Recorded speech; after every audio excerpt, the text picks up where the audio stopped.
সারা পৃথিবীর বান্দা বান্দীদের শুনিয়ে দিলেন, ওরে আমার বান্দারা তোমরা শুনে নাও, শুনে নাও। আল্লাহ রাব্বুল আলামিন কত সুন্দর করে বলছেন, ওয়াল্লাযীনা ইয়াকুলুনা রাব্বানা সরিফ আন্না আযাবা জাহান্নাম। আল্লাহ রাব্বুল আলামিন বলছে, যারা বলে হে আমাদের প্রতিপালক, হে আমাদের পরওয়ারদিগার, আপনি আমাদেরকে জাহান্নামের শাস্তি থেকে দূর করুন। হে আমার প্রতিপালক, আপনি আমাদেরকে জাহান্নামের আযাব থেকে সরিয়ে দেন, আমাদের কি জাহান্নামের শাস্তি থেকে বাঁচান। কেন না ইন্না আযাবাহা কানা গরামা, নিশ্চয় জাহান্নাম হলো ভয়াবহ বিপদজনক, ভয়াবহ খাতারনাক। ইন্নাহা সাআত মুস্তাকাররা ওয়া মুকামা। আল্লাহ বলে নিশ্চয় সেটা অর্থাৎ জাহান্নাম বসবাস স্থান স্থল হিসাবে খুবই নিকৃষ্ট, খুবই জঘন্য।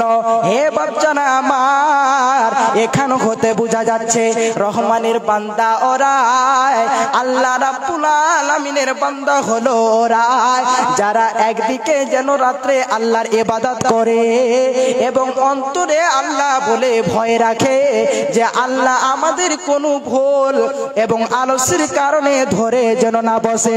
এই জন্য ওই সমস্ত মুমিন বান্দারা আল্লাহর কাছে যেন জাহান্নাম থেকে পরিত্রাণ চায়, জাহান্নাম থেকে পানা চায়। তাহলে হে ভাইজান আমার, আমাকে আপনাকে জাহান্নাম থেকে পরিত্রাণ চাইতে হবে এবং আল্লাহ রাব্বুল আলামিনের ইবাদত করতে হবে। আপনি যে বলবেন আমি শুধু আল্লাহর কাছে জাহান্নাম থেকে পরিত্রাণ চাইবো, আমি জাহান্নাম থেকে বাঁচার দোয়া করব, না, হবে না। আপনাকে পরিত্রাণ চাওয়ার সাথে সাথে আল্লাহ রাব্বুল আলামিনের ইবাদত করতে হবে। আল্লাহর নবী যে আদেশ দিয়েছে এবং আল্লাহ রাব্বুল আলামিন যেই জন্য আমাকে আপনাকে সৃষ্টি করেছে, সেইগুলো দিকে আপনাকে আমাকে মনোযোগ দিতে হবে। ভাই আমার, বন্ধু আমার, তাহলে এই যে আপনি আল্লাহর কাছে পরিত্রাণ চাইবে, এটা একটা যেন মুমিনদের বৈশিষ্ট্য। যারা খেতে বাকি আছেন হোটেল বন্ধ হয়ে যাবে, যারা খাওয়ার খেতে বাকি থেকে গেছেন, খেতে যাননি এখনো, তো পরে যাব ভাবছেন, তাড়াতাড়ি হোটেলে গিয়ে খাওয়া দাওয়া সেরে নিন। হোটেল বন্ধ করে দিয়ে তারাও মাহফিলে আসবেন, তারাও মাহফিলে আসবেন, হোটেল বন্ধ করে দেবে। অতএব যারা এখনো বাকি আছেন তাড়াতাড়ি গিয়ে খেয়ে নিন। জি ভাই, যারা খাওয়া দাওয়া করেনি খেলেন, আর এদিকে ওদিকে না বসে থেকে এখানে আসেন। অবশ্যই কোরআন হাদিসের কথা হবে, দুটো কোরআনের কথা শুনবেন, আপনার ঈমান বৃদ্ধি হবে, আপনার উপকার হবে।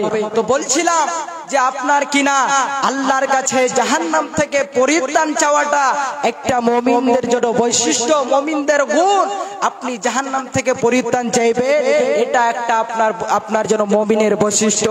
বিশ্ব নবীজি নবী মুহাম্মদুর রাসূলুল্লাহ সাল্লাল্লাহু আলাইহি ওয়াসাল্লাম প্রায় যেন জাহান্নাম থেকে পরিত্রাণ চাইতেন, জাহান্নাম থেকে পানা চাইতেন, যাতে করে জাহান্নাম থেকে বাঁচতে পারি। আল্লাহু তাআলা আনহু বলেন, বিশ্ব নবীজি নবী মুহাম্মদুর রাসূলুল্লাহ সাল্লাল্লাহু আলাইহি ওয়াসাল্লাম প্রায় যেন আপনার জাহান্নাম থেকে পরিত্রাণ চাইতে আর যেন আল্লাহর কাছে দোয়া করতেন এবং বলতেন, রাব্বানা আতিনা ফিদ দুনিয়া হাসানাতাও ওয়া ফিল আখিরাতি হাসানাতাও ওয়া কিনা আযাবান নার। হে আমাদের প্রতিপালক, হে আমাদের পরওয়ারদিগার, আপনি আমাদেরকে ইহকালে কল্যাণ দান করুন এবং আখিরাতেও কল্যাণ দান করুন। হে আমাদের আল্লাহ, আপনি আমাদেরকে ইহকালে এবং পরকালে কল্যাণ দান করুন। ওয়া কিনা আযাবান নার, এবং আমাদেরকে জাহান্নামের শাস্তি থেকে বাঁচান। ভাই আমার, বন্ধু আমার, তাহলে আমাকে আপনাকে যেন জাহান্নাম থেকে পরিত্রাণ চাইতে হবে, যাতে করে আমরা জাহান্নাম থেকে বাঁচতে পারি, আমরা যেন জান্নাতে যেতে পারি। বিশ্ব নবীজি বলছে, রাবি হলো আবু হুরায়রা রাদিয়াল্লাহু তাআলা আনহু থেকে বর্ণিত। তিনি বলছেন, নবীজি বলেছেন, যদি 7 বার যদি জাহান্নাম থেকে পরিত্রাণ চায়, জাহান্নাম তখন আল্লাহর কাছে বলে, হে আমার প্রতিপালক, নিশ্চয় আপনার অমুক দাস অমুক বান্দা আমাকে আপনার নিকট যেন আমার কাছ থেকে আপনার নিকট পরিত্রাণ চেয়েছে, আপনি তাকে দয়া করে জাহান্নাম থেকে রক্ষা করুন, জাহান্নাম থেকে বাঁচান।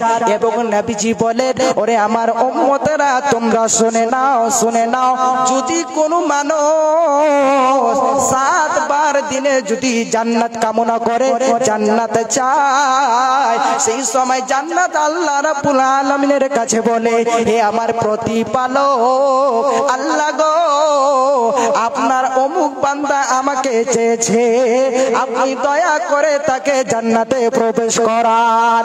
শুধু তাই নয়, আর একটি হাদিস শুনুন এই সম্পর্কে।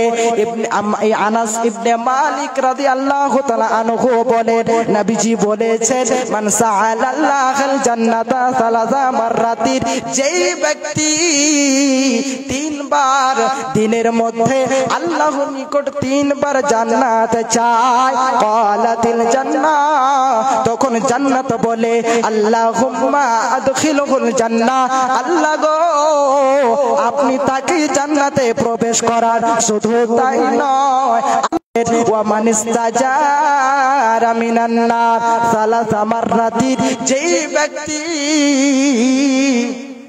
আপনার কিনা জাহান্নাম থেকে দিনের মধ্যে আল্লাহর কাছে 3 বার জাহান্নাম থেকে পরিত্রাণ চায়, সেই সময় জাহান্নাম বলে, ক্বালাতিন নার আল্লাহুম্মা আজিরহু মিনান নার, আল্লাহ গো আপনি একই যেন আপনার যেন জাহান্নাম থেকে বাঁচান, জাহান্নাম থেকে রক্ষা করুন।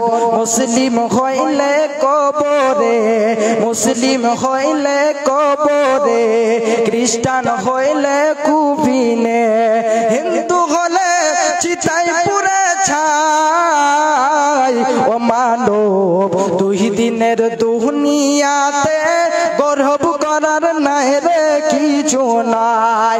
মুসলিম হলে কবরে, মুসলিম হলে কাবনে, খ্রিস্টান হলে কুপিনে, হিন্দু হলে চিতায় পুরে ছাই, ও মানব 2 দিনের দুনিয়াতে গর্ব করার নাই রে কিছু নাই, ও মানব 2 দিনের দুনিয়াতে গর্ব করার নাই রে কিছু নাই। ভাইজান আমার, আল্লাহ রাব্বুল আলামিন কোন ওই সমস্ত বান্দাদের জাহান্নামে যেন নিক্ষেপ করবে যারা পৃথিবীতে আল্লাহর রাসূলের কথাগুলো যেন অস্বীকার করেছে, কিয়ামতকে অস্বীকার করেছে।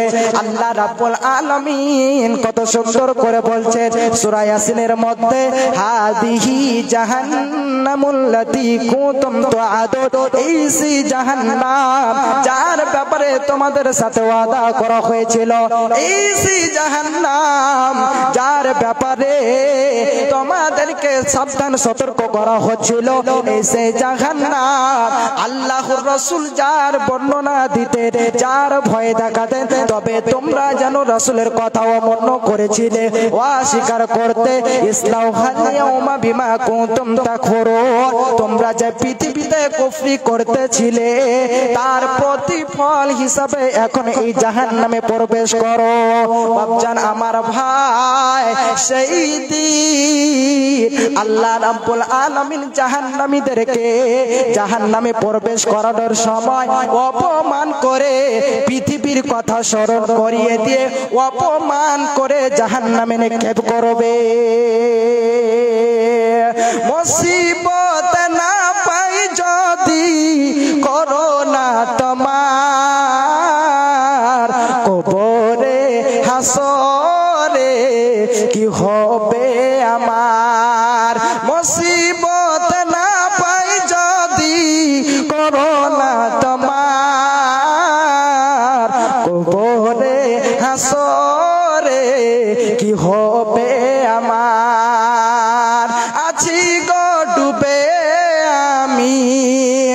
পাপেরি সাগরে আছি গো ডুবে জানি কি হবে উপারে হাসরে তোমারি সুপারিশ বিনে কেমনে হব পার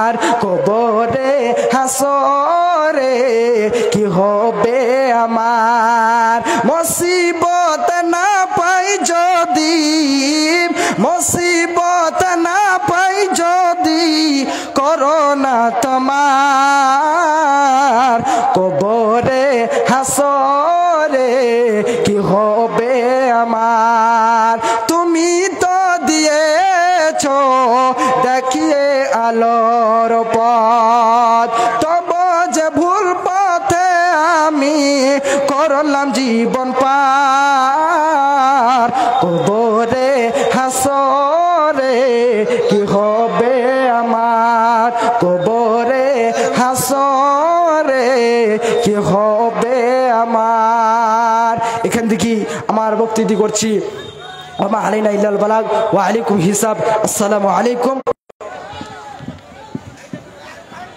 আসসালামু আলাইকুম জাযাকাল্লাহু খায়রান জাযা বিহারি ছেলে জামিয়া ইসলামিয়ার ছাত্র ভালোই বক্তব্য সময় দিতে না পারায় আমরাই দুঃখিত এবারে আমাদের মূল উদ্দেশ্যের দিকে এগিয়ে আসি মূল উদ্দেশ্য মসজিদের উন্নতি কল্পে তো আমাদের যিনি আসবেন ওনাকে আমি অনুরোধ করব বক্তব্য 10টায় শেষ করে দিতে হবে আধ ঘন্টা বক্তব্য আর 15 মিনিট এই উদ্দেশ্য পালনের জন্য ওনাকে অনুরোধ করব 15 মিনিট উনি কালেকশন করবেন আধ ঘন্টা পুরো বক্তব্য দেবেন এবং 15 মিনিটের মধ্যে আপনারা কালেকশন দেবেন পারলে 10 মিনিটে কালেকশন দিয়ে দিবেন কালেকশনটা দিয়ে দিবেন তারপরে আমাদের আরো একজন বক্তা রয়েছেন আব্দুল্লাহ বিন খলিলুর রহমান সাহেব আব্দুল্লাহ বিন খলিলুর রহমান সাহেব আমার শিক্ষক মহাশয় খলিলুর রহমান সাহেবের ছেলে আব্দুল্লাহ উনি এসে আছেন অবশ্যই ওনাকে দেব 10টার সময় আপনাদের ধৈর্য ধারণ পর্যন্ত উনি বক্তব্য রাখবেন আপনাদের ধৈর্য ধারণ পর্যন্ত উনি বক্তব্য রাখবেন যতক্ষণ আপনারা বসে ঠিক মতো থাকবেন শুনবেন ততক্ষণ পর্যন্ত উনি আপনাদের হাদিস কোরআন শোনাবেন এবং শেষখানে অবশ্যই ওনারকে অনুরোধ করব এই উদ্দেশ্যের দিকে হাত বাড়াবার জন্য আসেন মৌলানা এবার আছে আমাদের ফজিলতুল শেখ জনাব মৌলানা সোহরাব আলী সাহেব আন্ধারিয়া নিবাসী উনি আসছেন অত্র মাদ্রাসার কোচরা নুরুল হুদা জুনিয়র মাদ্রাসার শিক্ষক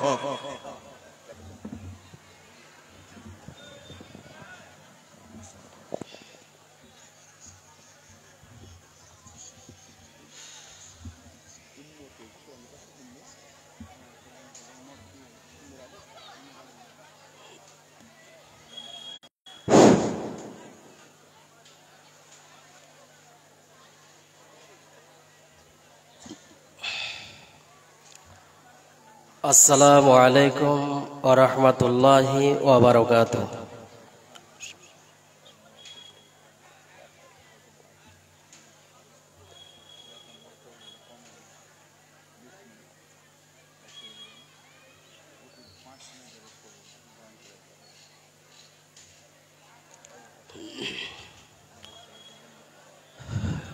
আলহামদুলিল্লাহ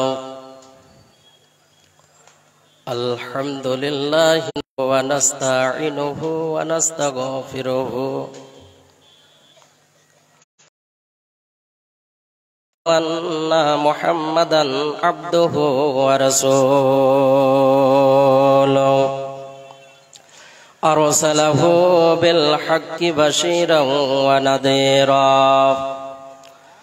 وداعيا إلى الله بإذنه وسراجا منيرا وشر الأمور محدثاتها وكل محدثات بدعة وكل بدعة ضلالة وكل ضلالة في النار فقد قال الله تعالى في كلامه المجيد والفرقان الحميد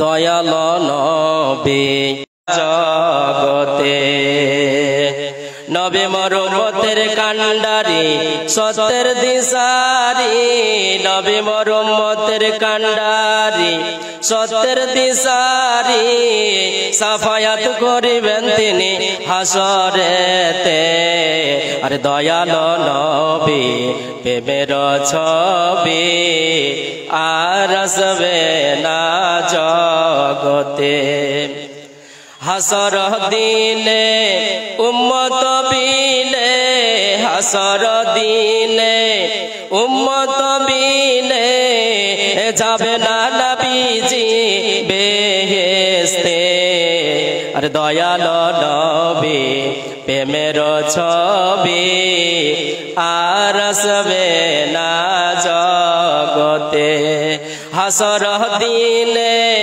উম্মত বিনে হাসর দিনে উম্মত বিনে যাবে না নবীজি বেহেশতে আরে দয়াল নবী প্রেমের ছবি আর আসবে না জগতে আরে দয়াল নবী প্রেমের ছবি আর আসবে না জগতে 63 সাল জিন্দাগি কাঁদছে বলে উম্মতি আরে 63 সাল জিন্দাগি কাঁদছে বলে উম্মতি এখনো কান্দে নবী শুয়ে মদিনাতে আরে এখনো কান্দে নবী শুয়ে মদিনাতে আরে দয়াল নবী প্রেমের ছবি আর আসবে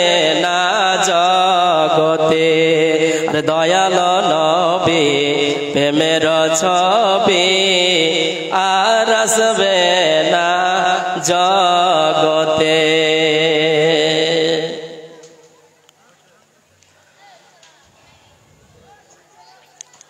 শ্রদ্ধেয় সম্মানিত এই সভার সভাপতি স্টেজে বসে থাকা জ্ঞানী গণী এবং তার সাথে সাথে আমার সামনে বসে থাকা শ্রোতা মণ্ডলী প্রথমত সেই মহান আল্লাহ পাকের প্রশংসা করি যে আল্লাহ পাক অগণন মাখলুকের মধ্য থেকে আমাদেরকে মানুষ রূপে সৃষ্টি করেছেন সে মহান আল্লাহ তাআলার কৃতজ্ঞতা আমরা সকলেই করি বলুন আলহামদুলিল্লাহ তারপরে পরে শান্তি বর্ষিত হোক আমাদের শেষ নবী নবী মুহাম্মদ রাসূলুল্লাহ সাল্লাল্লাহু আলাইহি ওয়াসাল্লামের উপর আল্লাহুম্মা সাল্লি আলাইহি আল্লাহুম্মা বারিক আলাইহি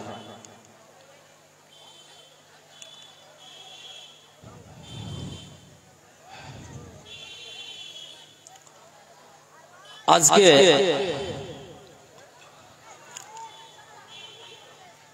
এই বক্তব্যের বিষয়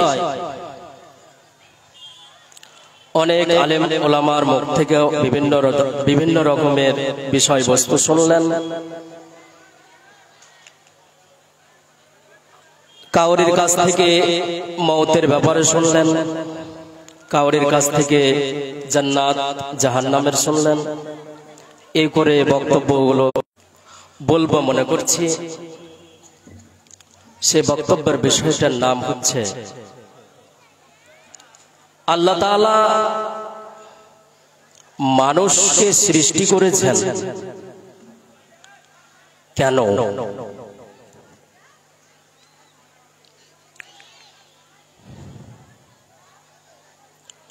আল্লাহ পাক এই অগণন মাখলুকের মধ্য থেকে প্রমাণ আল্লাহ পাক রব্বুল আলামিন বলে দিচ্ছেন সূরা ৩ এর মধ্যে ওয়াতিনি ওয়াজাইতুন, তিনের এবং জাইতুনের কসম খেয়ে বলছি, ওয়াতুর সিনিন, সাইনা নগরীর কসম খেয়ে বলছি, সাইনা পাহাড়ের কসম খেয়ে বলছি, ওয়াহাদাল বালাদিল আমিন, পবিত্র নগরী মক্কা নগরীর কসম খেয়ে বলছি, লাকাদ খালাকনাল ইনসানা ফি আহসানি তাকবীম, আমি মানুষ জাতিকে খুব সুন্দর করে, মানুষকে আমি সুন্দর করে মানুষ রূপে সৃষ্টি করেছে আমি ছেড়ে দিয়েছি সেটা নয়। আল্লাহ পাক কি বলছেন দেখেন, আল্লাহ পাক রব্বুল আলামিন বলছেন বান্দারে অগণন মাখলুকের মধ্য থেকে আমি আল্লাহ পাক রব্বুল আলামিন মানুষ জাতিকে সুন্দর করে সৃষ্টি করেছি। আল্লাহ পাক রব্বুল আলামিন বলছেন অনেক মাখলুকের মধ্য থেকে সুন্দর করে অতি উত্তম করে বেস্ট বেটার করে মানুষ জাতিকে আমি সৃষ্টি করেছি, শুধু মানুষ রূপে সৃষ্টি করে দিয়ে ছেড়ে দেইনি। আমি আল্লাহ পাক রব্বুল আলামিন কাউকে দেখেন আমি ইঞ্জিনিয়ার বানিয়েছি, আমাদেরকে এত সুন্দর করে সৃষ্টি করেছেন মানুষ রূপে, এর মধ্য থেকে যাচাই করে বাছাই করে সৃষ্টি করেছেন। আল্লাহ যদি ইচ্ছা করতেন আমাদেরকে কোনো মানুষ বাদ দিয়ে অন্য কোনো প্রাণী সৃষ্টি করতে পারতেন, অবশ্যই পারতেন।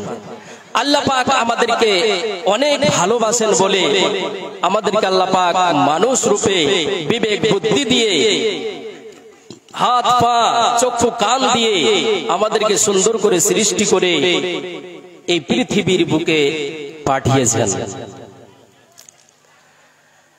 আল্লাহ পাক রব্বুল আলামিন মহান আল্লাহ পাক রব্বুল আলামিনের নাম বিভিন্ন ধরনের নাম বিভিন্ন রকমের রয়েছে, অনেক অনেক নাম রয়েছে। আল্লাহ পাক রব্বুল আলামিনের নাম হচ্ছে আল্লাহ, যে আল্লাহর নাম হচ্ছে আল্লাহ, সেই আল্লাহর নাম হচ্ছে রহমান, সেই আল্লাহর নাম হচ্ছে রহিম, সেই আল্লাহর নাম হচ্ছে খালিক, সেই আল্লাহর নাম হচ্ছে মালিক, সেই আল্লাহর নাম হচ্ছে জলিল, সেই আল্লাহর নাম হচ্ছে জব্বার, সেই আল্লাহর নাম হচ্ছে খলিল, সেই আল্লাহর নাম হচ্ছে পবিত্র মহাগ্রন্থ আল কোরআন। যে কোরআন মাজিদকে আমরা যদি মেনে নিতে পারি আমরা সরল রাস্তায় আমরা চলে যেতে পারবো, আর এই কোরআন মাজিদকে যদি আমরা না মানতে পারি তবে আমরা সঠিক রাস্তায় আমরা চলতে পারবো না। আব্বা জান ভাই জানেরা আমার, আল্লাহ পাক রব্বুল আলামিন এই একটি ধর্ম গ্রন্থ আমাদের দিয়ে গেছেন। সেই কোরআন মাজিদের নাম হচ্ছে অনেক রকমের নাম, আমরা জানি শুধু কোরআন মাজিদ, কিন্তু সেই কোরআন মাজিদের নাম হচ্ছে কোরআনুল ফুরকান, কোরআন মাজিদের নাম হচ্ছে কোরআনুল কারীম, সেই কোরআন মাজিদের নাম হচ্ছে কোরআন মাজিদ। সে আল্লাহ পাক রব্বুল আলামিন মহাগ্রন্থ আল কোরআন মাজিদের মধ্যে সুন্দর করে আল্লাহ পাক রব্বুল আলামিন বলে দিচ্ছেন ওয়াতিনি ওয়াজাইতুনি ওয়াতুরি সিনিনা ওয়াহাজাল বালাদিল আমিন লাকাদ খালাকনাল ইনসানা ফি আহসানি তাকবীম।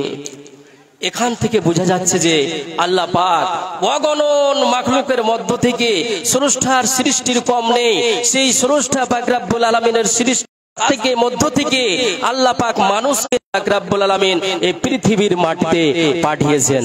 আব্বাজান ভাইজানেরা আমার, তবে আল্লাহ পাক আমাদেরকে যে মানুষ রূপে সৃষ্টি করে এই পৃথিবীর বুকে পাঠিয়েছেন তার অবশ্যই অবশ্যই কারণ রয়েছে, ঠিক কিনা বলেন? আল্লাহ পাক রব্বুল আলামিন সৃষ্টি করেছেন যে মানুষকে, তার পিছনে কিন্তু কারণ রয়েছে। আজকের দেখেন এই মাহফিলটা আপনারা তৈরি করেছেন, আজকে জালসার প্রোগ্রামটা আজকের দিনে নির্ধারিত করেছেন, এই জালসা করব মনে করে একটা সুন্দর করে একটা প্যান্ডেল সাজিয়েছেন। সুবহানাল্লাহ। এই জালসা করার কারণে আপনি কতগুলো খুঁটি খাম্বা লাগিয়ে, লাইট বাল্ব লাগিয়ে, সেই মাইক লাগিয়ে সুন্দর করে একটা মাহফিলকে, এই প্রোগ্রামের জায়গাকে সাজিয়েছেন। তার পিছনে একটা অবশ্যই অবশ্যই উদ্দেশ্য রয়েছে। উদ্দেশ্য হলোটা কি? উদ্দেশ্যটা হচ্ছে এটাই, একটা সেই ওয়াক্তিয়া মসজিদের মসজিদের জালসা, সেই মসজিদের জালসা, এই জালসাতে আমরা জালসা করব আর জালসা করে সকলে মিলে চলে দান খায়রাত করবে আর এই দান খায়রাত দিয়ে আমরা সেই মসজিদের কাজকর্ম শুরু করব। তার পিছনে উদ্দেশ্য এটা বের হলো। বাপজান ভাইজান, অনুরূপ সেই মতো আল্লাহ পাক রব্বুল আলামিন আমাদেরকে সৃষ্টি করেছেন, তার পিছনে অবশ্যই কারণ রয়েছে। কারণটা হলো কি? দুইটা কারণ। এক নাম্বার কারণ হলো আল্লাহ পাক রব্বুল আলামিন সৃষ্টি করেছেন আমাদেরকে ইবাদত করার জন্য।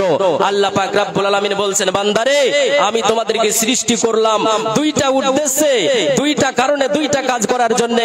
এক নাম্বার কাজ হলো আমার তোমরা ইবাদত করবে, আমাকে তোমরা মেনে নিবে। আল্লাহ বলে, স্রষ্টা বলে, রুজিদাতা বলে, মৃত্যুদাতা বলে, জীবদাতা বলে, এই বলে সবকিছু সর্ব ধরনের মালিক বলে আমাকে তোমরা আল্লাহ প্রভু বলে মেনে নিবে। এই উদ্দেশ্যে আল্লাহ পাক রব্বুল আলামিন আমাদেরকে সৃষ্টি করেছেন। দ্বিতীয়ত উদ্দেশ্য হলো কি? দ্বিতীয়ত উদ্দেশ্য হলো আমাদের সেটা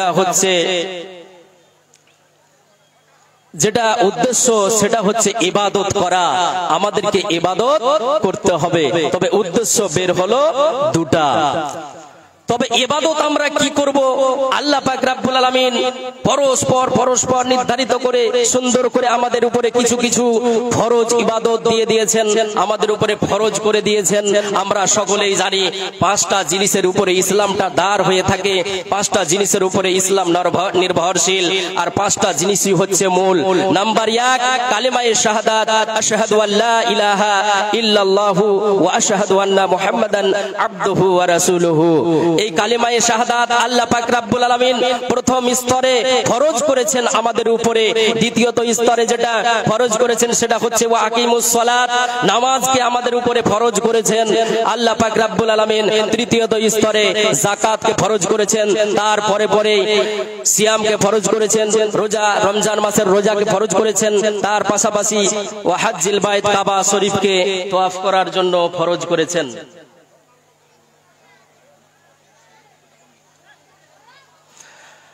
একটি কথা, যে যিনারা খাওয়া দাওয়া করেননি তারা অতি তাড়াতাড়ি গিয়ে খাওয়া দাওয়াটা সেরে নেন, হোটেল বন্ধ হয়ে যাবে।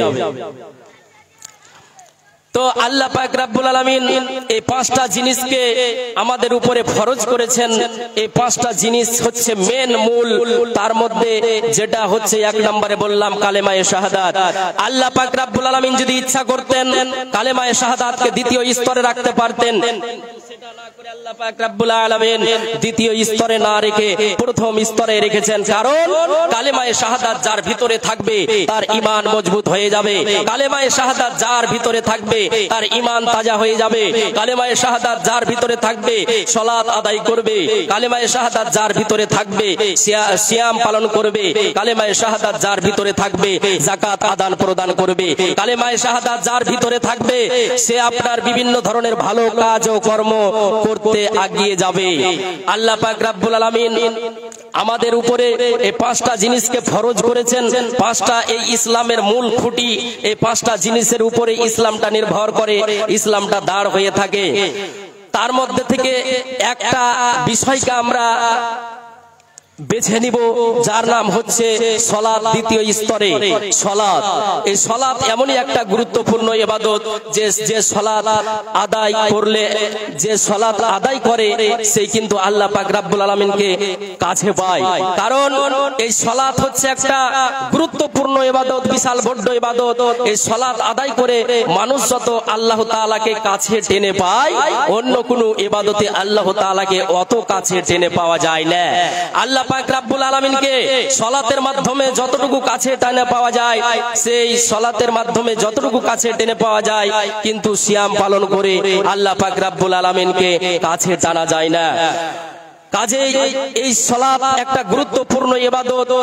আমাদেরকে ইবাদত এই সালাতকে আদায় করতে হবে, কেননা যে গুরুত্বপূর্ণ ইবাদত। যদি আমরা এই 5 ওয়াক্তের সালাতকে যদি ঠিকঠাক যদি আমরা রাখতে পারি, তবে আমরা কিন্তু কোনো পাপের কাজে লিপ্ত হতে পারি না। কারণ আল্লাহ পাক রব্বুল আলামিন বলছেন পবিত্র কোরআন মাজিদের মধ্যে, ইন্না সলাতা তানহা আনিল ফাহশাই ওয়াল মুনকার ওয়ালা যিকরিল্লাহি আকবার ওয়াল্লাহু ইয়ালামু মা তাসনাউন। যে ব্যক্তি 5 ওয়াক্তের সালাত আদায় করে, যে ব্যক্তি 5 ওয়াক্তের সালাত আদায় করে, সেই ব্যক্তি কখনো ভুলের মধ্যে থাকতে পারে না। যে ব্যক্তি 5 ওয়াক্তের সালাত আদায় করে, সেই ব্যক্তি কখনো আপনার অশ্লীল কাজে লিপ্ত হতে পারে না। যে ব্যক্তি 5 ওয়াক্তের সালাত আদায় করে, সে কখনো সুদে জড়িত থাকতে পারে না। যে ব্যক্তি 5 ওয়াক্তের সালাত আদায় করে, সেই ব্যক্তি কখনো মুখ দিয়ে মিথ্যে কথা বলতে পারে না। আল্লাহ পাক রব্বুল আলামিন এত সেই সালাতের গুরুত্ব দিয়েছেন, এতই সেই সালাত একটা গুরুত্বপূর্ণ ইবাদত, যে সালাত আদায় করবে তার মাধ্যমে কোনো ধরনের অশ্লীল কাজ, পাপের কাজ হবে না। বাপজান ভাইজানেরা আমার, এই সালাত আদায় করে আমাদের লাভ কি? তাই শুনেন, আল্লাহ পাক রব্বুল আলামিন বলছেন, ওই আমার বান্দারে আমার, আমি আল্লাহ পাক রব্বুল আলামিন তোদের উপরে 5 ওয়াক্তের সালাতকে ফরজ করে দিয়েছি। প্রথম ওয়াক্ত যেটা হচ্ছে সেটা হচ্ছে ফজরের সালাত। ফজরের সালাতের জন্য যখন তোমরা অগ্রসর হবে, এগিয়ে যাবে, প্রথম কাজ হলো তোমাদের শরীরকে পবিত্র রাখা। যদি শরীর পবিত্র না থাকে তবে শরীরকে তোমরা পবিত্র করে নাও। আর পবিত্র করাটা হচ্ছে ইমানের অর্ধেক অঙ্গ। যদি আমরা পবিত্র থাকতে পারি তবে আমাদের ইমানটা মজবুত হবে, ইমান হবে। আল্লাহ পাক রব্বুল আলামিন বলছেন, তারপরে তোমাদের কাজ হলো কি? উজু করবে। উজু করার বিধিবিধান রয়েছে, অঙ্গ প্রত্যঙ্গ ধৌতর নিয়ম রয়েছে। প্রথমে আমরা সেই উজু করার জন্য প্রস্তুত নেওয়ার সময় আমাদেরকে বলতে হয় বিসমিল্লাহ। বিসমিল্লাহ বলার পরে হাত দুইটিকে কোনই পর্যন্ত, কবজি পর্যন্ত ধৌত করতে হয়। আল্লাহ পাক রব্বুল আলামিন বলছেন, বান্দারে আমি তোমাদের সুযোগ সুবিধা রেখে দিয়েছি অনেক। তোমরা পাপ করবে, এই পাপগুলো ক্ষমা করার জন্য, মোচন করার জন্য নির্ধারিত সময় রয়েছে। যেমন যখন তোমরা উজু করবে, হাতগুলো যখন ধৌত করবে, তখন এই হাতের পাপগুলো ঝরে পড়ে যাবে জলের মাধ্যমে। আল্লাহ পাক রব্বুল আলামিন বলছেন, বান্দারে যখন তোমরা উজু করবে, মুখে যখন কুলিকুচি করবে, জল দিবে, সেই তখন মুখ দিয়ে যে মিথ্যে কথা বলেছো, অশ্লীল ভাষা বের করেছো, মুখটা নাপাক হয়ে আছে, অপবিত্র হয়ে আছে। এই অপবিত্র মুখটাকে পবিত্র করার মূল মাধ্যম হচ্ছে উজু করার সময় যখন আমরা কুলিকুচি করে জলটাকে যখন ফেলে দিই, আল্লাহ পাক রব্বুল আলামিন বলছেন, তখন আমি তোমার মুখটাকে পবিত্র করে দিই। মুখ দিয়ে যা পাপ হয়েছিল সে পাপগুলোকে আমি ঝরিয়ে ফেলে দিই। এই করে করে যতগুলো অঙ্গ প্রত্যঙ্গের বিধিবিধান রয়েছে একের পর এক আপনি ধৌত করতে থাকবেন, নিয়ম অনুযায়ী ধৌত করতে থাকবেন। আর একের পর এক আপনার পাপগুলো উজুর জলের মাধ্যম দিয়ে ঝরে পড়ে যাবে, ধুয়ে মুছে চলে যাবে। সালাত এমনই একটা গুরুত্বপূর্ণ ইবাদত যে এই সালাতকে আমরা অনেক ভারী বোঝা মনে করে নিচ্ছি। যদিচ আমাদের উপরে সেই পাহাড়কে যদি চাপিয়ে দেওয়ানো হয়, কিন্তু মনে হচ্ছে যে আমাদের সে পাহাড়টা মাথায় করে নিয়ে থাকা সম্ভব হবে, কিন্তু সেই সালাত আদায় করাটা সম্ভব হচ্ছে না। বাপজান ভাইজানেরা আমার, এই সালাতকে আমাদেরকে আদায় করতে হবে, কেননা এই সালাতের মাধ্যমে আমরা অনেক পাপ থেকে বেঁচে থাকতে পারবো। কারণ আল্লাহ পাক রব্বুল আলামিন বলছেন, বান্দারে যখন তোমরা সালাত আদায় করতে যাবে, যখন তোমরা সালাত আদায় করতে যাবে মসজিদের ভিতরে, যখনই বলবে আল্লাহু আকবার বলে তাকবীরে তাহরিমা দেওয়ার পর আপনি যখন বুকে হাত বাঁধবেন, বুকে হাত বাঁধার পরে পরে একটা নিয়ত বাঁধা যেন দোয়া আছে, যে দোয়াটা হচ্ছে দোয়ায়ে সানা, আল্লাহুম্মা বাঈদ বাইনি ওয়া বাইনা খাতায়ায়া কামা বাআদতা বাইনাল মাশরিকি। বাপজান ভাইজানেরা আমার, এই দোয়া বলা, এই দোয়াতে এমনই কিছু রয়েছে ঢুকে যে এই দোয়াটা শুধু ক্ষমা আর ক্ষমা, ক্ষমা আর ক্ষমা।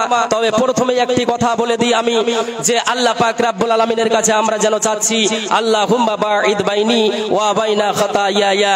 আল্লাহ পাক রব্বুল আলামিন আমার জীবনের পাপকে তুমি অতটা দূরত্বে সরিয়ে দাও, এতটা দূরে পাঠিয়ে দাও যতটা দূরত্ব পশ্চিম এবং পূর্ব দূরত্ব রয়েছে। বাপজান ভাইজান, তবে আপনি সালাত আদায় করবেন না কেন? সালাত আমাদেরকে আদায় করতে হবে, কেননা সালাত আদায় করতে গেলে আমাদের লাভ রয়েছে, ক্ষতি নেই। কারণ আপনি দোয়া বলতে লাগতে লাগতে আপনি আল্লাহকে যেন বলে দিলেন, আল্লাহ আমার পাপকে এতটাই দূরত্ব সরিয়ে দাও, এতটা দূরে পাঠিয়ে দাও যতটা দূরত্ব রয়েছে পূর্ব এবং পশ্চিম। এরপরে আপনি চলবেন রুকুতে যাবেন। রুকুতে যাওয়ার পর দোয়া বলবেন সুবহানাকা আল্লাহুম্মা রব্বানা ওয়া বিহামদিকা আল্লাহুম্মা ইগফিরলি, কিংবা সুবহানা রাব্বিয়াল আযীম, সুবহানা রাব্বিয়াল আযীম। আপনি যতগুলোই দোয়া করছেন যেন আল্লাহর কাছে মাগফিরাতের দোয়া চাচ্ছেন, ক্ষমার চাওয়ার দোয়া করছেন। তবে আপনি দোয়া যখন করছেন আল্লাহর কাছে ক্ষমা চাওয়ার জন্য, তবে আপনার ক্ষতি কিসের হচ্ছে? আপনার তো লাভ এখানে বোঝা যাচ্ছে যে সালাত আদায় করতে গেলে আমাদের লাভ রয়েছে। বাপজান ভাইজানেরা আমার, এই করে 5 ওয়াক্তের সালাত আমাদের উপরে ফরজ করেছেন আল্লাহ তাআলা। সেই 5 ওয়াক্তের সালাত যখন আমরা আদায় করব, আমাদের জীবনের পাপ কখনোই হতে পারে না। যদিচ আমাদের ছোটখাটো যদি পাপ হয়, সেই পাপগুলো আল্লাহ পাক আমাদের উজুর মাধ্যম দিয়ে সালাতের পরে যে আরেকটা ওয়াক্ত আসতে যে সময়টা রয়েছে, এই সময়ের মধ্যে যদি আমরা কোনো ত্রুটি করে থাকি, তখন আমরা এর পরের সালাতটা যদি আমরা আদায় করি, তখন কিন্তু আল্লাহ পাক রব্বুল আলামিন আমাদের জীবনের পাপটাকে ক্ষমা করে দিবেন। আল্লাহ পাক রব্বুল আলামিন বলছেন, বান্দারে যখন তুমি ফজরের সালাত আদায় করবে, সালাত আদায় করার পরে আমি আল্লাহ পাক রব্বুল আলামিনের দরবারে যখন তোমার জীবনের পাপের জন্য ক্ষমা চাইবে, রব্বানা যালামনা আনফুসিনা ওয়া ইল্লাম তাগফির লানা ওয়া তারহামনা লানাকুনান্না মিনাল খাসিরিন, রব্বানা আতিনা ফিদ দুনিয়া হাসানাতাও ওয়া ফিল আখিরাতি হাসানাতাও ওয়া কিনা আযাবান্নার। আব্বাজান ভাইজান রে আমার, এই মতো করে যখন আল্লাহ পাক রব্বুল আলামিনের কাছে যখন দোয়া চাইবেন, আল্লাহ পাক রব্বুল আলামিনের কাছে যখন ক্ষমা চাইবেন, আল্লাহ পাক রব্বুল আলামিনের কাছে যখন ভিক্ষা চাওয়ার মতো করে হাত বাড়িয়ে যখন আপনি যখন চাইবেন, আল্লাহ পাক রব্বুল আলামিন আপনার জীবনের পাপকে ক্ষমা করে দিবেন। যখন আপনার ফজরের সালাত আদায় করা হয়ে গেল, আপনি দোয়া করলেন জীবনের পাপের জন্য, ক্ষমাও হয়ে গেল, তারপরে আপনি চললেন কাজে কর্মে, চলতে ফিরতে আবার যেন পাপ হয়ে যায়, আমাদের মিথ্যে কথা বের হয়ে গেল, অশ্লীল ভাষাও বের হয়ে গেল, চলতে ফিরতে ছোট ছোট পাপ হয়ে গেল। এই পাপগুলো ক্ষমা চাওয়ার জন্য আল্লাহ পাক রব্বুল আলামিন রাস্তা রেখেছেন। এমন নয় যে সেই রাস্তা নাই।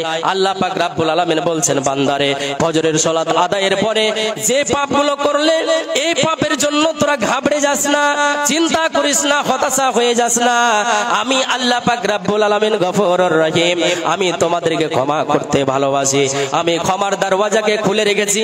আল্লাহ পাক রব্বুল আলামিন বলছেন, যখন তোমরা জোহরের সালাত আদায় করবে, জোহরের সালাত আদায় করার পরে পরে এই ফজর থেকে নিয়ে জোহরের মধ্যে যে জোহর আসার পূর্বে যে সময়টা পাওয়া গেল, এই সময়ের মধ্যে পাপগুলো জোহরের সালাত আদায় করার সঙ্গে সঙ্গে আমি আল্লাহ পাক রব্বুল আলামিনের জীবনের পাপকে ক্ষমা করে দিই। আব্বাজান ভাইজানেরা আমার, এখান থেকে বুঝতে পারছেন আপনার সালাত আদায় করাতে লাভ হচ্ছে না লস হচ্ছে। আপনি এই মতো করে 5 ওয়াক্তের সালাত আদায় করলেন, আর 5 ওয়াক্তের সালাতের পরে পরে আপনি যেন আল্লাহ পাক রব্বুল আলামিনের দরবারে 2 হাতকে বাড়িয়ে দিয়ে নিজের জীবনের পাপের জন্য ক্ষমা চাইছেন, আল্লাহ পাক রব্বুল আলামিন ক্ষমা করলেন। এখন কথা হলো কি, যে দেখা গেল আপনি ফজরের সালাত আদায় করেছেন, আল্লাহর কাছে ক্ষমা চেয়েছেন, আল্লাহ ক্ষমা করেননি। জোহরের সালাত আদায় করলেন, জোহরের সালাত আদায় করার পরে আপনি আপনার জীবনের পাপের জন্য ক্ষমা চেয়েছেন, তবুও কিন্তু আল্লাহ পাক রব্বুল আলামিন আপনার দোয়া কবুল করেননি। আসরের সালাত আদায় করলেন, আপনি দোয়া করেছেন নিজের জীবনের পাপের জন্য, দেখা গেল যে দোয়াটাও আল্লাহর মনোভূত হয়নি। এখন করবেন কি? চিন্তায় পড়ে যেতে হবে? জি না, চিন্তায় পড়ার কোনো কারণ নেই। আল্লাহ পাক নিজেই বলেছেন, আমার নাম হচ্ছে গফুর। আল্লাহ পাক তো আমাদেরকে ক্ষমা করবেই, তবে আমাদেরকে আরো একটু চেষ্টা করতে হবে। কি চেষ্টা? এখন আমাদের সময় রয়েছে মাগরিব, মাগরিবের পরে আপনি ক্ষমার জন্য চাইবেন, দোয়া করবেন আল্লাহ পাক রব্বুল আলামিনের দরবারে। আল্লাহ পাক রব্বুল আলামিনকে বলছেন, আল্লাহ আমি আমার জীবনের পাপ অনেক করেছি, বিভিন্ন ধরনের পাপ করেছি, আল্লাহ আমার জীবনের পাপকে তুমি ক্ষমা করো, মোচন করো। তখনও ক্ষমা করলে না, করবেন কি? ঘাবড়ে গেলেন। ঘাবড়াতে আল্লাহ নিষেধ করছেন। চিন্তা করতে হবে না, রাস্তা রয়েছে। কি? ইশারের সালাত। সুবহানাল্লাহ। আল্লাহ পাক রব্বুল আলামিন বলছেন, বান্দারে তোমরা ইশারের সালাত আদায় করবে, ইশারের সালাত আদায় করার পরে আমি আল্লাহ পাক রব্বুল আলামিনের দরবারে 2 হাতকে বাড়িয়ে দিয়ে তুমি দোয়া করতে থাকো, আমি আল্লাহ পাক রব্বুল আলামিন তোমাকে ক্ষমা করার জন্য প্রস্তুত রয়েছি। আল্লাহ পাক রব্বুল আলামিনের কাছে এশারের সালাত আদায় করার পর দোয়া করলাম, ক্ষমা চাইলাম, তবুও কিন্তু ক্ষমা করলো না, তবুও ক্ষমা করলো না। কি করবেন এখন? এবার আসেন মূল সময়, সুন্দর সময়, মাগরিব থেকে নিয়ে ফজর সালাত সময় পর্যন্ত এই রাত্রিটাকে আপনি 3টা ভাগে বিভক্ত করেন। কয়টা ভাগে? 3টা ভাগে। 2টা ভাগকে আপনি পার করে দেন। কি করে দেন? পার করে দেন। যেটা তৃতীয় রাত্রি ধাপ পড়ছে, সেই রাত্রিতে আপনি উঠেন। সুবহানাল্লাহ। ক্ষমা চাওয়ার সহজ রাস্তা অনেক রয়েছে, তবে যে মৌসুম চলছে এখন, এই মৌসুমে তো আল্লাহ তাআলা আরো বেশি বেশি করে ক্ষমা করে থাকবেন। এমনিতে তো আল্লাহ ক্ষমা করতে ভালোবাসেন, তবে এই সময়, এই শীতের কাল, শীতের মৌসুম, সুবহানাল্লাহ, ফজরের সালাত আদায় করার সময় কত কষ্ট হয়। যিনারা আমরা সালাত আদায় করি তারাই আমরা বুঝি, যারা পড়ি না তারা কি আবার বুঝবো। জি, তো 3টা ভাগে বিভক্ত করেন, 2টা ভাগকে আপনি বাতিল করে দেন। তৃতীয় নাম্বার রাত্রি যেটা ভাগ, সে রাত্রিতে উঠেন। আল্লাহ পাক রব্বুল আলামিন বলছেন, বান্দারে তোমরা তৃতীয় ভাগের রাত্রি যেটা আছে, রাত্রিটাকে তোমরা মূল্য দাও, দাম দাও, কেননা সে রাত্রিতে, প্রতিদিন রাত্রিতে আমি আল্লাহ পাক রব্বুল আলামিন সপ্তম আসমান থেকে আমরা নিচের আমি আল্লাহ পাক রব্বুল আলামিন সপ্তম আসমান থেকে আমি নিচের আসমানে চলে আসি। আর আমি যেন দেখতে, আল্লাহ পাক রব্বুল আলামিন আমি দেখতে চাইছে বান্দারা আমার কি করছে, বান্দারা আমার কি চাইছে, কিসের অভাব রয়েছে, কি অভাবের জন্য তারা হাত বাড়িয়ে তারা ভিক্ষা করছে, ভিক্ষা চাইছে আল্লাহ পাক রব্বুল আলামিনের কাছে। আল্লাহ পাক রব্বুল আলামিন স্বয়ং সপ্তম আসমান থেকে নিচে নেমে এই সে প্রথম আসমানে চলে আসেন। আল্লাহ পাক রব্বুল আলামিন সপ্তম আসমানের উপরে আছেন আরশে আজিমে, ওখান থেকে নিচে চলে আসেন প্রতিদিন রাত্রিতে, তেহরি রাত্রিতে। আল্লাহ পাক স্বয়ং হারাম করে দিতে হবে, যেহেতু আপনি আমি পাপ করেছি, এ পাপকে নিয়ে যদি আমরা মরে যাই, আমাদের পরকালে কিন্তু বাঁচার কাজে ইহকালটাতে আমাদেরকে পাপকে মোচন করেই যেতে হবে, করতেই হবে। আল্লাহ পাপকে ক্ষমা কিভাবে ক্ষমা করবে সেটা আমাদেরকে রাস্তা খুঁজতেই হবে। কি করবেন? আরামের ঘুমটাকে হারাম করে দিবেন। ঘুম পাড়লে হবে না বাবা, ঘুম পাড়লে হবে না। ঘুমটাকে ভাঙিয়ে জাগিয়ে বিছানাকে, লেপের তল, কম্বলের তল না থেকে আপনি বের হন। বের হয়ে আপনি যান টিবলের কাছে, টিবলে গিয়ে টুকটুক করে জলটা চাপতে থাকেন। আর যেন আপনি লোটাতে, একটা লোটার ভিতরে আপনি পাতিলে আপনি জল নেবেন, আর এই ঠান্ডা কনকনে জলটা দিয়ে আপনি বিসমিল্লাহর ভিতরে একটা মাশাআল্লাহ রয়, সে মাশাআল্লাহর ভিতরে আমাদেরকে গিয়ে করতে হবে কি, ওখানে দাঁড়িয়ে 2 রাকাত সালাত আদায় করতে হবে। 2 রাকাত সালাত আদায় করার পর বসতে হবে আল্লাহর কাছে চাইতে। কি করতে হবে? চাইতে হবে। আল্লাহ পাক রব্বুল আলামিন, আল্লাহ পাক রব্বুল আলামিনের দরবারে চাইতে হবে। আল্লাহ পাক রব্বুল আলামিনের কাছে দোয়া করতে হবে, রব্বানা যালামনা আনফুসানা ওয়া ইল্লাম তাগফির জন্য আল্লাহ তোমার দরবারে আমি হাত তুলেছি। এমনই কি যে আমার বিবি, প্রাণের বিবি, আদরের সন্তান, কলিজার টুকরাগুলো বিছানায় শুয়ে আছে, ঘুমিয়ে আছে, তাদেরকে রেখে আমি চলে এসেছি আমার জীবনের পাপের জন্য ক্ষমা চাওয়ার জন্য। আল্লাহ পাক রব্বুল আলামিন তুমি আমার জীবনের পাপকে ক্ষমা করো। আল্লাহ পাক, যদিও আমি পাপ করেছি, আমার স্ত্রী জানে না, আমার বাবা জানে না, আমার মা জানে না, আমার কোনো ভাই জানে না, আমার কোনো গ্রামবাসী জানে না, কোনো পাড়া প্রতিবেশী জানে না। আল্লাহ পাক, আমি জীবনের পাপকে তুমি ক্ষমা করো। আল্লাহ পাক রব্বুল আলামিন তুমি আমার জীবনের পাপকে মোচন করো। আল্লাহ পাক রব্বুল আলামিন তুমি যদি ক্ষমা না করবে, কে করবে ক্ষমা? আল্লাহ পাক, তোমার বান্দা তো অনেক রয়েছে পৃথিবীর বুকে, তোমার বান্দা অগণন রয়েছে পৃথিবীর মাঝে, কিন্তু আল্লাহ পাক রব্বুল রাব্বুল আলামিন, তুমি তো আমার একজন আল্লাহ। আল্লাহ, তোমার দরবারে আমি হাত তুলেছি। আল্লাহ, তুমি যদি আমার জীবনের পাপকে ক্ষমা না করবে, তবে আমার পাপকে কে ক্ষমা করবে? আল্লাহ গো, আল্লাহ তুমি হচ্ছেন একজন আল্লাহ, দ্বিতীয় কেউ নেই যে আপনি ক্ষমা না করলে আমার রাস্তা আছে। আল্লাহ গো, আল্লাহ তুমি বলেন বাবা, ক্ষমা আল্লাহ করবে কিনা? জোহরে দোয়া করেছেন, ক্ষমা করেনি। আসরে করলেন, ক্ষমা করলেন না। মাগরিবের সময় দোয়া করলেন, আল্লাহর মনোভূত হলো না। এশারের পর করলেন, চাইতে জানলেন না। সময় আল্লাহ পরস্পর রেখে দিয়েছেন ধাপে ধাপে। যে সময়টার কথা বললাম, তৃতীয় রাত্রি ধাপে, এই 3 নম্বর রাত্রিতে আপনি যদি দোয়া করেন, আল্লাহ পাক রাব্বুল আলামিন কখনোই খালি হাতকে জিনিসের জন্য ভিক্ষুক রয়েছে। সেটাই হচ্ছে কি, যে আল্লাহ পাক রাব্বুল আলামিন বলছেন যে কখন আমার বান্দারা ক্ষমা চাইবে যে আমি ক্ষমা করে দেব, কখন আমার বান্দারা আমার কাছে কিছু চাইবে যে তাদেরকে আমি দেব। বুঝতে পেরেছেন বাবা? কিন্তু আল্লাহ পাক রাব্বুল আলামিনকে আমরা চিনতে পারছি কিনা বুঝতে পারছি না।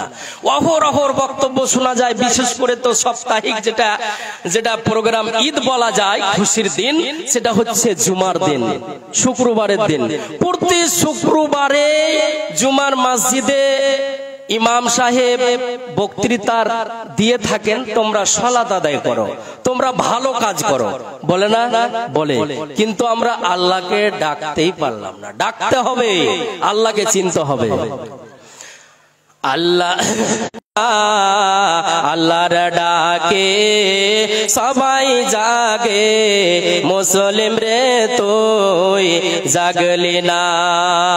আল্লাহর ডাকে সবাই জাগে, মুসলিম রে তুই, আল্লাহর ডাকে সবাই জাগে, মুসলিম রে তুই জাগলি না। শিয়াল ডাকে হুয়া মুসলিম রে তুই ডাকলি না। বিভোর ঘুমে ঘুমিয়ে রইলি, ঘুম কি রে তোর ভাঙল না। বিভোর ঘুমে ঘুমিয়ে রইলি, ঘুম কি রে তোর ভাঙল না। ঘুম কি রে তোর ভাঙল দিলি ছেড়ে, মিছে স্বপ্নের মায়াই পড়ে, নামাজ রোজা দিলি ছেড়ে, ত্যাগ করে দে মিছে স্বপ্ন এক উঠো না। সবাই জাগে, মুসলিম রে তুই জাগলি না। বিভোর ঘুমে ঘুমিয়ে রইলি, ঘুম কি রে তোর ভাঙল না। ঘুম কি রে তোর ভাঙল না। লিল্লাহি তাকবীর।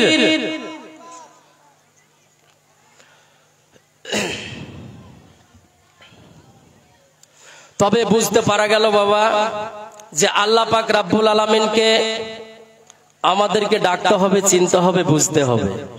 কারণ প্রথমে আমি বলেছিলাম যে আল্লাহ পাক আমাদেরকে সুন্দর করে উৎকৃষ্ট,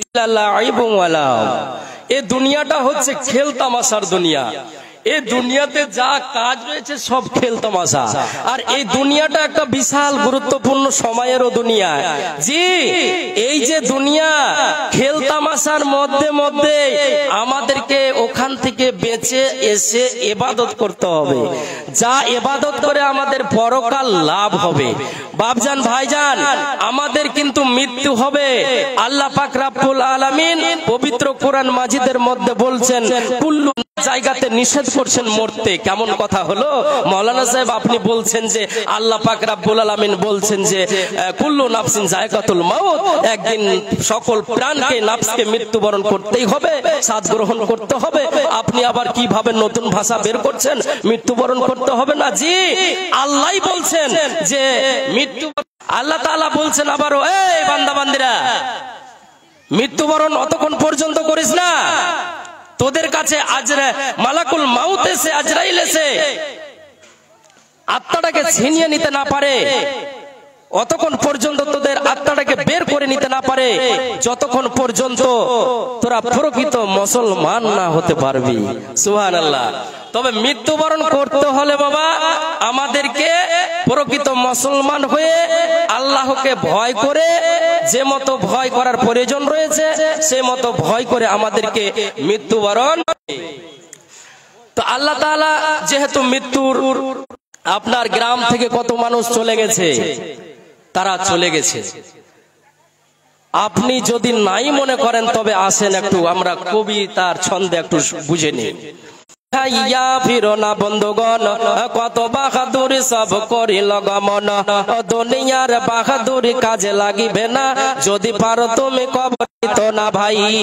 বাহাদুরি দেখাইয়া ফিরো না বন্ধুগণ, কত বাহাদুরি সব করিল গমন, দুনিয়ার বাহাদুরি কাজে লাগিবে না, যদি পারো তুমি কবরেতে গিয়া।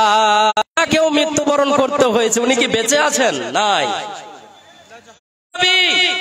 শেষ নবী, যে নবী ঘুমায়া দিয়া রাসূল, ঘুমায়া রইলেন সোনার মদিনায়।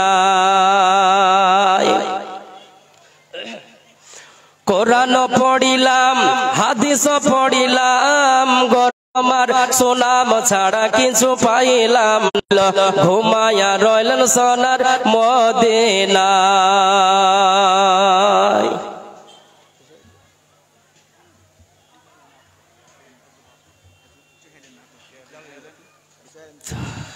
তো যাই হোক, কথা বুঝতে পারছেন মা বোনেরা আমার, আর আব্বাজান দাদা জানেরা আমার, একটু বুঝতে পারছেন জালসা কিসের কারণ। তো আপনারা যদি পারেন তো কিছু দান খায়রাত গুলো করেন আমার হাতে।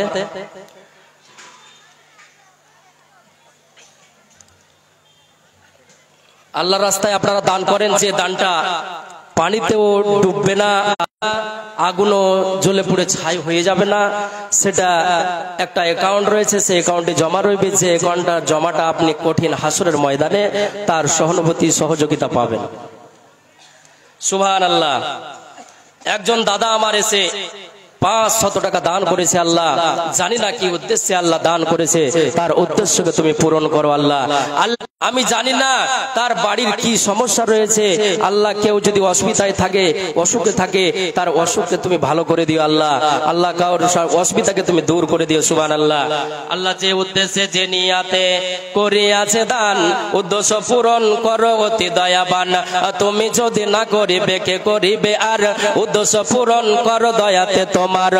আরো এক ছোট্ট ভাই এখানে আসিল, পরিমাণে 100 টাকা মসজিদেতে দিল, ও যে উদ্দেশ্যে যে নিয়াতে পাঠাইয়াছে দান, উদ্দেশ্য পূরণ করো অতি দয়াবান। ও গো আল্লাহ দয়াময়, দোয়া করি আমি এই দুয়ার পরিবর্তে নেকি দিবে তুমি। আরো এক ছোট্ট ভাই এখানে আসিয়া 50 টাকা দান দিল মসজিদে লাগিয়া, আজ উদ্দেশ্যে যে নিয়াতে করিয়াছে দান, উদ্দেশ্য পূরণ করো অতি রহমান। ও গো আল্লাহ দয়াময়, দোয়া করি আমি আমার দুয়ার পরিবর্তে নেকি দিবে তুমি। আমিন আমিন সুম্মা আমিন। দেন ভাবজানেরা আমার, আপনারা পারলে কিছু দেন। আপনারা যাবেন না, আমাদের বক্তা আরেকজন আছেন, তিনি হাদিস কোরআনের বর্ণনা করবেন, ফজিলাতুল শেখ জনাব মাওলানা আব্দুল্লাহ সাহেব, উনি আসছেন। আপনারা স্থিরভাবে বসুন, হাদিস কোরআন সুন্দরভাবে শোনাবেন অবশ্যই, আর এবং মসজিদের উদ্দেশ্যকে কেন্দ্র করে তিনি বক্তব্য রাখবেন। সুবহানাল্লাহ। আরো একজন 500 টাকা দান করেছে, আল্লাহ তোমার মসজিদে, তোমার ঘরে, যে ঘরে গিয়ে আল্লাহ আমরা ইবাদত বান্দিগি করব, সেই ঘর থেকে আপনি আমাদেরকে সেই ইবাদত গুলোকে গ্রহণ করবে, সেই ঘরের জন্য আল্লাহ পাক একজন বান্দা তোমার 500 টাকা দান করেছে। আল্লাহ আল্লাহ তার রুজি রোজগারে, ইনকামে আল্লাহ তুমি বরকত দিও, আল্লাহ তার বাড়ির বালা মুসিবতকে দূর করিও। আমিন আমিন আমিন। আল্লাহুম্মা সাল্লি আলাইহি, আল্লাহুম্মা বারিক আলাইহি। আসসালামু আলাইকুম ওয়া রাহমাতুল্লাহ। জাযাকাল্লাহু খায়রান জাযা। এক ভাই যাচ্ছেন আর এক ভাই আসছেন, এক ভাই যাচ্ছেন বিদায় হয়ে আর এক ভাই আসছেন। তার মানে বুঝতে পারছেন এনারা হলো আপোষে খালাতো ভাই, এনারা হলো আপোষে খালাতো ভাই। দেখ এনাদের খানদানি বক্তব্য, খানদানি বক্তব্য, হ্যাঁ, এবং গলার আওয়াজ এবং বক্তব্য দেওয়া এনাদের খানদানি পেশা ধরে নিতে হবে। আল্লাহ ওনারাকে বক্তব্য দেওয়ার জন্য একটা দান দিয়েছেন, অনুদান। তো এবারে আমাদের আসতে বলবো, ডেকে নেব ফজিলাতুল শেখ জনাব আব্দুল্লাহ সাহেব, আমাদের শিক্ষক খলিলুর রহমান সাহেবের ছোট ছেলে মৌলানা খলিলুর রহমান সাহেব, যিনি ইন্তেকাল করে গেছেন। আল্লাহ যেন তার কবরকে জান্নাতের আলোতে আলোকিত করে দেন, বলুন আমিন। তেনারই ছোট ছেলে ইনি।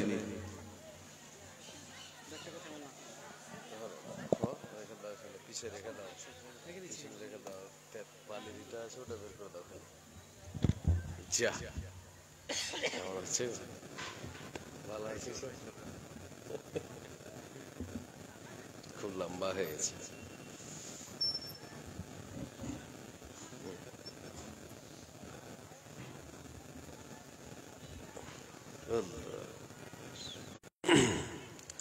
আসসালামু আলাইকুম ওয়া রাহমাতুল্লাহি ওয়া বারাকাতুহু।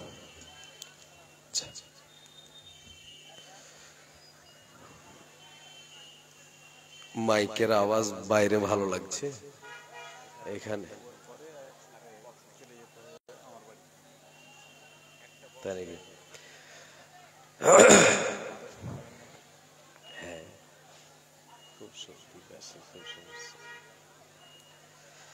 আচ্ছা, এত সুন্দর মেলা চলছে আর আমরা এখানে বসে আছি, সবটি হতভাগা। আল্লাহু আকবার। এই জালসাটার নাম হঠাৎ জালসা বলা যাবে। হ্যাঁ, আমাদের ওইদিকে একটা গ্রামের নাম আছে হঠাৎ পাড়া। তো কি করে হলো হঠাৎ পাড়া? বলছে রাতারাতি সব দখল করে গ্রাম বসিয়ে দিয়েছে, যার জন্য তার নাম হলো হঠাৎ পাড়া। আপনাদের এই জালসাটা কিন্তু হঠাৎ জালসা, কিন্তু ওইদিকে দেখে মাথা খারাপ। আল্লাহু আকবার। এখানে আমরা যারা বসে আছি সব থেকে মানে আমরাই পাগল, বড় পাগল। যাক, আল্লাহ তাআলা যেন আমাদেরকে এই জায়গায় কবুল করে নেন, আমরা সকলে বলি আমিন। ভাই যেনারা এদিকে ওদিকে আছেন সকলকে আমি একবার অনুরোধ জানাই, কোরআনের দিকে আপনাদেরকে ডেকে দিয়ে ডাকি, আপনারা আসেন কোরআন এবং হাদিসের কথা শোনার জন্য। আল্লাহ তাবারক ওয়া তাআলা ডাকে সাড়া দেন। দুনিয়াতে আর কতদিন, আর কতদিন? দুদিনের দুনিয়া, একদিন ছেড়ে যেতে হবে, কোনো উপায় থাকবে না, কোনো ক্ষমতা থাকবে না। ইন্নাল হামদালিল্লাহ নাহমাদুহু ওয়া নাস্তাঈনুহু ওয়া নাস্তাগফিরুহু ওয়া নাউযু বিল্লাহি মিন শুরুরি আনফুসিনা ওয়া মিন সাইয়্যাতি আ'মালিনা। من يهده الله فلا مضل له ومن يضلل فلا هادي له وأشهد أن لا إله إلا الله وحده لا شريك له وأشهد أن محمده